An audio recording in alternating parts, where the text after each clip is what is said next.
चलिए स्वागत है आप लोगों का आपके अपने और हमारे YouTube channel new star coaching centre पर। तो जितने भी हमारे भाई बहन इस चैनल पर नए या पहली बार जुड़े हैं तो इस चैनल को सब्सक्राइब कर दें, क्योंकि इसमें से मिलेगा आपको सभी विषय वस्तुओं का ऑब्जेक्टिव सब्जेक्टिव क्वेश्चन आंसर हल। ठीक है, तो बता दें ये क्लास 12th का अभी मॉडल पेपर चल रहा है, ये साइकोलॉजी है यानी मनोविज्ञान का है। ठीक है, तो ध्यान से सुनिएगा शुरू से अंत तक और शांत समय और शांत जगह पर। ठीक है, तो चलिए बता दें आप लोगों का ये फर्स्ट और मॉडल सेट बहुत ही इंपॉर्टेंट होता है दोस्त आप लोगों के लिए। आप लोग को ज़्यादातर एग्जाम के सीजन में यही सब पढ़ना भी चाहिए।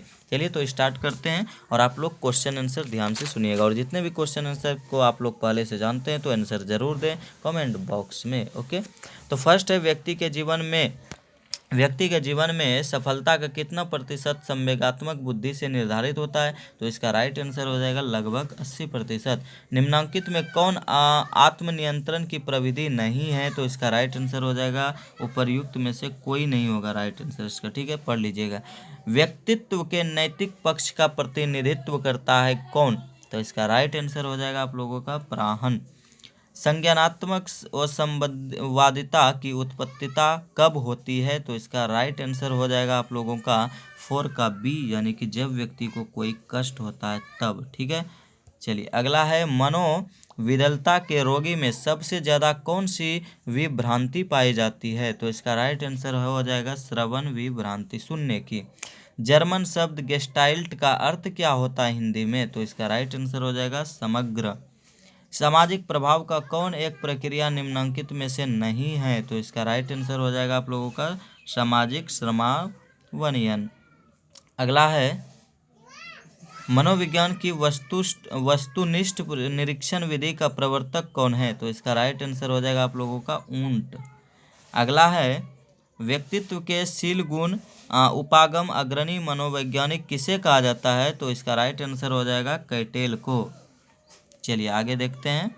अगला एक ध्रुवीय विषाद का दूसरा नाम क्या है? तो इसका राइट आंसर हो जाएगा विषादी मनोविकृति। ठीक है, अगला है जिस बच्चे की बुद्धि लब्धि 35-49 होती है उसे किस श्रेणी में रखा जाता है? तो इसका राइट आंसर अति गंभीर मानसिक दुर्बलता, और ये क्वेश्चन बहुत इंपॉर्टेंट है। ठीक है, ध्यान दीजिएगा। अगला है मनोवृत्ति परिवर्तन में संतुलन मॉडल का प्रतिपादन किसने किया है? तो इसका राइट आंसर हो जाएगा हाइडर्न। मनोवैज्ञानिक के बौद्धिक कौशल को किस श्रेणी में रखा जाएगा? तो इसका राइट आंसर हो जाएगा आप लोगों का प्रेक्षणात्मक कौशल। अगला है निम्नलिखित में संचार की कौन सी एक विशेषता नहीं है? तो इसका राइट आंसर आप लोगों का हो जाएगा ए, यानी संचार गत्यात्मक होता है। चलिए अगला है यानी कि संचार क्या एक जगह से दूसरे जगह जाने सड़क से थोड़ी जाता है, तो वह गंत्यात्मक कोई भी सड़क माध्यम से एक जगह से दूसरे जगह जाना। ठीक है, अगला है पर्यावरण के संदर्भ में कौन सा कथन एक आपको सही लग रहा है उस पर बोल रहा है, आप टिक लगाइए या गोल घेरा लगाइए। तो इसका जो राइट आंसर हो जाएगा वह हो जाएगा पर्यावरण से तात्पर्य है कि ऊपर तीनों पहलुओं से होता है, यानी कि ऊपर जो तीनों पहलू है या इनमें से सभी बोला जाए वो सभी सही है। कोलाहल की विशेषता में किसे शामिल नहीं किया जा सकता है दोस्त? तो इसका राइट आंसर हो जाएगा आप लोगों का डी, यानी कि क्रमबद्धता। अगला क्वेश्चन देखेंगे, सामाजिक दूरी में संप्रेषणकर्ता तथा श्रोता के बीच की दूरी होती है कितनी? तो इसका राइट आंसर क्या हो जाएगा आप लोग को बता दें बी, यानी कि 4 फीट से 10 फीट तक। किसी मनोवैज्ञानिक गुण को समझने का पहला चरण क्या है? तो पहला चरण आपको बता दें ये कलम ही होगा। चलिए अगला है निम्नलिखित में से किसमें व्यवस्थित परीक्षण की विधियों का उपयोग किया जाता है? तो इसका राइट आंसर हो जाएगा उपर्युक्त सभी में, ये सभी पढ़ लीजिएगा। ठीक है, निम्नलिखित में कौन अभिरुचि के गुण हैं? तो इसका जो राइट आंसर है वह हो जाएगा आप लोगों का डी, यानी उपर्युक्त सभी ये तीनों। ठीक है, अगला है बुद्धि लब्धि के संप्रत्य को विकसित किया गया है किसके द्वारा? तो इसका जो राइट आंसर है वह हो जाएगा आप लोगों का सी, यानी कि टर्मन के द्वारा। व्यक्तित्व के विशेषक उपागम का अग्रणी कौन है? तो इसका राइट आंसर हो जाएगा आप लोगों का गर्डन ऑलपोर्ट। चलिए अगला देखते हैं, व्यक्तित्व के विशेषक उपागम का अग्रणी कौन है? तो इसका वही राइट आंसर हो जाएगा आप लोगों का गार्डन ओलपोर्ट। अगला है निम्नलिखित में से कौन सा क्रम जो है वह सही है, कौन सा क्रम सही है? तो आप लोग ध्यान से पढ़िएगा और पढ़ने के बाद आपको मालूम चलेगा कि इसका जो सी है वह सही है, यानी मौखिक अवस्था, गुदा अवस्था, अव्यक्त अवस्था। क्रेसमर ने व्यक्तित्व के कितने प्रकारों को सुझाया है? तो इसका राइट आंसर हो जाएगा आप लोगों का 4 प्रकार के। कैटेल के अनुसार एक सामान्य व्यक्ति में कितने मूलशील गुण पाए जाते हैं? तो इसका राइट आंसर हो जाएगा आप लोगों का बी यानी कि 2। अगला, निम्न में से कौन युंग के व्यक्तित्व प्रकार के अंतर्गत नहीं शामिल है? तो दोस्त इसका राइट आंसर हो जाएगा आप लोगों का एडोमॉर्फी। ठीक है, याद रखिएगा। चलिए आगे चलते हैं हम लोग। अगला, किसके अनुसार जन्म क्रम व्यक्तित्व का निर्धारक है? तो इसका जो राइट आंसर है वह हो जाएगा आप लोगों का बी यानी एडलर। किसी वस्तु को खोने का बोध है, किसी वस्तु को खोने का बोध क्या होता है? तो इसका जो राइट आंसर वह हो जाएगा वंचन।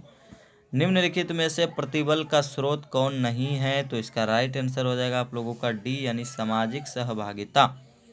प्रतिबल के प्रकार है कितने? कितने प्रकार के प्रतिबल होते हैं? तो 3 प्रकार के। इनमें से कौन पर्यावरणीय प्रतिबल हैं? तो इसका राइट आंसर हो जाएगा आप लोगों का भूकंप। चलिए अगला देखते हैं। निम्न में से किसने प्रतिबल एवं स्वास्थ्य के संबंध पर बल दिया? तो इसका राइट आंसर हो जाएगा आप लोगों का ए यानी शियर ने। सामान्य अनुकूलन संलक्षण में अवस्थाएं होती है कितनी प्रकार की? तो इसका राइट आंसर हो जाएगा 3। मनोविश्लेषणात्मक चिकित्सा में सर्वाधिक महत्वपूर्ण क्या है? तो इसका राइट आंसर हो जाएगा आप लोगों का स्वप्न विश्लेषण। अगला है, क्लाइंट केंद्रित चिकित्सा विधि के प्रति घृणा, ईर्ष्या आदि को दिखलाता है क्या? तो इसका राइट आंसर हो जाएगा आप लोगों का बी यानी कि धनात्मक तथा ऋणात्मक दोनों अंतरण। ठीक है। अगला है, गेस्टाल्ट चिकित्सा एक तरह का क्या है? तो इसका राइट आंसर हो जाएगा आप लोगों का ए यानी कि समूह चिकित्सा। अगला है, उद्बोधक चिकित्सा को प्रतिपादित किसने किया है? तो बी ने यानी कि विक्टर फ्रैंकल ने। समूह में व्यक्ति का कार्य निष्पादन घट जाए तो उसे क्या कहते हैं? तो उसे कहते हैं हम लोग बी यानी कि सामाजिक स्वैराचार। अगला है आप लोगों का, निम्नलिखित में से किस समूह में निष्ठा का भाव अधिक होता है? तो इसका राइट आंसर हो जाएगा आप लोगों का डी यानी अंतः समूह में।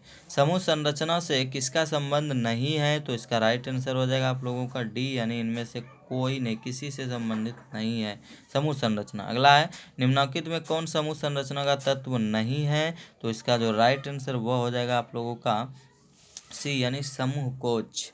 कोलमैन के अनुसार, लास्ट क्वेश्चन है ध्यान दीजिए, कोलमैन के अनुसार सामाजिक प्रभाव का कौन एक प्रकार नहीं है?